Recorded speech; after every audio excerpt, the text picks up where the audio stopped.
So I want to break down today the January jobs report. So I want to explain why nobody else will talk to you about this and what this jobs report really means, as there are a lot of games and politics played with these jobs reports. So we'll jump into it. So one of my favorite economists to follow is EJ Antoni. He always breaks down stuff like this on Twitter. So this is a Twitter thread I'm about to go through with you, and just kind of explain a couple things in here. So here's the thread. We'll kind of skip this first data. This just kind of breaks down the jobs report. And for those of you who don't know, the jobs report came in double what was expected, which is like crazy because, most people think the economy is in somewhat of a downturn and we're heading towards a recession. So why was there double the amount of jobs supposedly added in this jobs report? Well, like I said, a lot of politics are played here because there were not double the jobs and employment is not near as good as what they want you to think it is. So let's break it down. So he's saying that the real unemployment rate is between 6.3 and 7.4%. So the first headlines, non-farm payrolls rose 353,000 last month. Unemployment rates 3.7%. The BLS data actually makes it difficult to compare to January 2024 to prior months. So the change needs an important qualifier. What they did was they actually changed the way that they did things. So you'll see here, he says, stop going crazy about the report. The BLS themselves told us last month that the data from January 2024 and later months, so from here moving forward, they're not directly compatible with previous jobs reports. So they're not read the same. Okay. And this is a big, big change that not a lot of people are talking about. So things once again look good because prior periods were revised down in the new seasonal adjustments. But here's the stuff I really want you to see and a breakdown on the real jobs report here. So typically what happens is they come out with these jobs numbers and they have these magical revisions, like, so for this month, in January, they actually went back and revised the previous jobs report as well. And so what they'll do is typically they'll revise them down.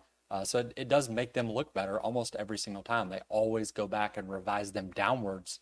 And so people don't find out about that until later, and it just kind of misses the headline news. Okay. So there's an establishment survey and then there's a household survey. So the household survey actually declined, which is where they actually go and survey households.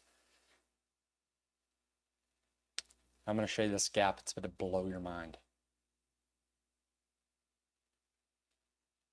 So this is seasonally adjusted employment. But what I want to show you is part-time versus full-time.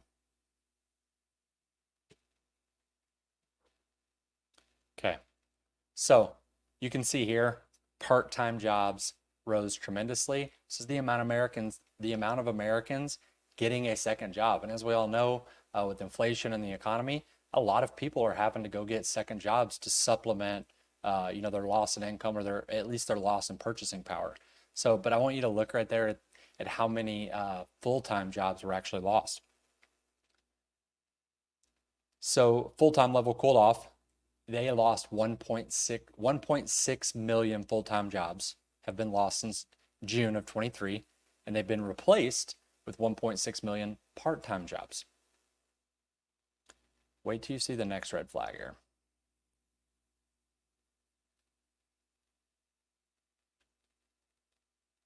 Weekly hours.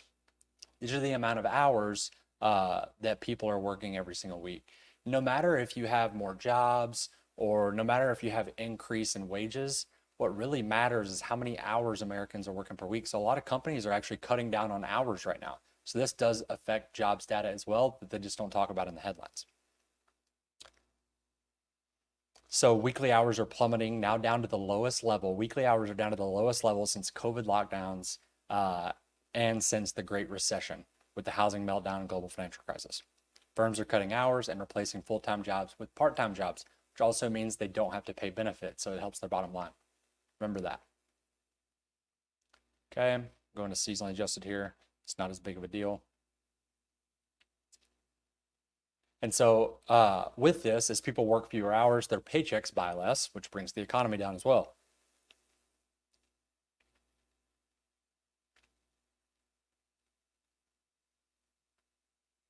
One thing he pointed out here that I wanted to point out was, talks about hourly raises because prices are still rising, but significantly higher hourly wages is what was reported, but that still leaves workers behind about 4.3% since January of 2021.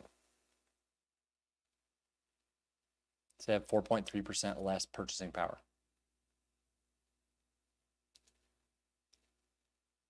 Okay, so I'll show you here in just a second. Where the jobs were, they have overwhelmingly been created in government and government dominated or funded sectors. So check this out: healthcare, government, leisure and hospitality. Which leisure and hospitality, a lot of that is coming back from the COVID era. Now this one is going to blow your mind. This is why immigration is so important. I don't want to get too far down the immigration rabbit hole, but when you see this, it's going to blow your mind. All the new jobs have gone to native born workers or foreign born workers, and American born workers have actually lost jobs.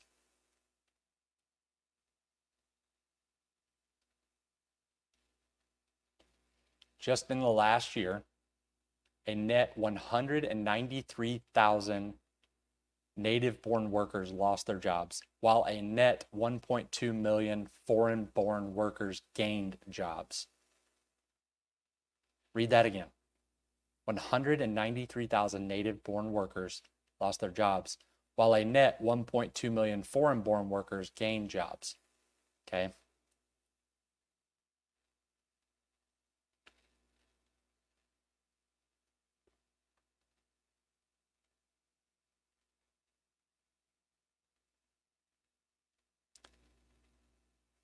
And people missing from labor force is really high, which artificially reduces the unemployment rate.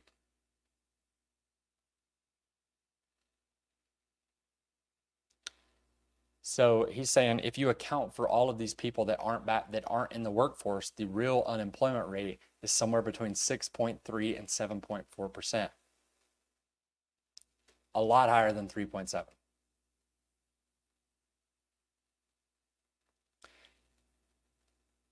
So the breakdown of economy still adding jobs, but they're overwhelmingly lower pay, fewer hours, and either directly or indirectly paid by government. Indirectly is a big piece that not a lot of people look at.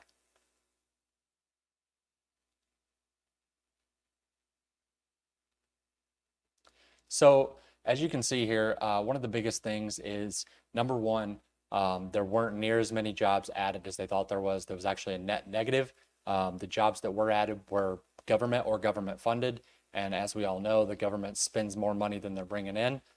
So obviously, none of this stuff is good news for the economy. The reason that the markets are up today is because a lot of people haven't digested these reports yet.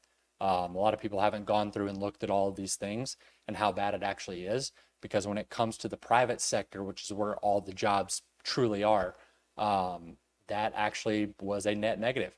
And a lot of people are cutting hours, laying off employees. You see, I think I read yesterday there's been 11,000 layoffs or job cuts so far this year in 2024 that they've announced. So the unemployment rate is not 3.7%. At the end of the day, there's a lot of politics played with these jobs reports. And the reason that they changed the methodology and how they report these things is because they don't want these reports coming out and retail investors or just citizens in general thinking that the economy is in a bad spot. So the things to note are the unemployment rate, the jobs aren't actually what you think they are, and more people are getting second jobs than any time ever in history, ever. More people right now have second jobs than any time in history. So the last few reports where the jobs have been better, all of those, if you go back and look at the same data here, all of those say the same thing, that there hasn't been any full-time jobs actually added. It's actually been part-time jobs added. So when they say that the workforce is stronger than ever, that's not necessarily true. It's just that people are having to go get second jobs to supplement income. And the last piece is the foreign-born workers.